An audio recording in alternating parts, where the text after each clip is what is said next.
ఏర్పాటు చేశారంటే 1949 సంవత్సరం సెప్టెంబర్ 19న హిందీ భాషని జాతీయ భాషగా నిర్ణయించడం జరిగింది.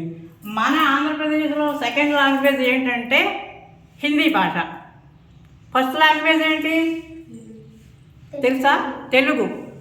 First language Telugu, second language Hindi, third language వచ్చి ఇంగ్లీష్.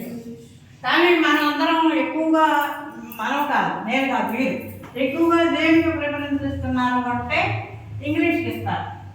గవర్నమెంట్ కూడా ఎక్కువగా ఇంగ్లీష్ అంటుంది.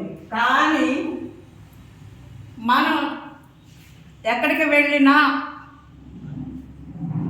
మనం విజయం పొంది రావాలంటే మనకు కావాల్సింది హిందీ భాష.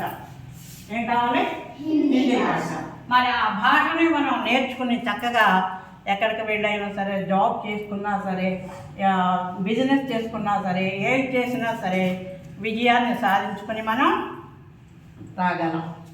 కాబట్టి మీరు శ్రద్ధగా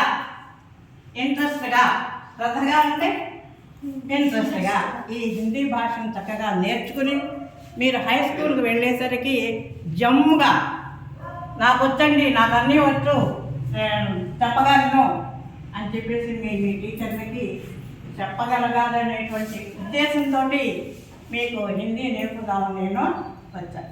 సరేనా? ఓకేనా? నేర్చుకుంటారా? హిందీ నేర్చుకుంటారా? హిందీ నేర్చుకుంటారా?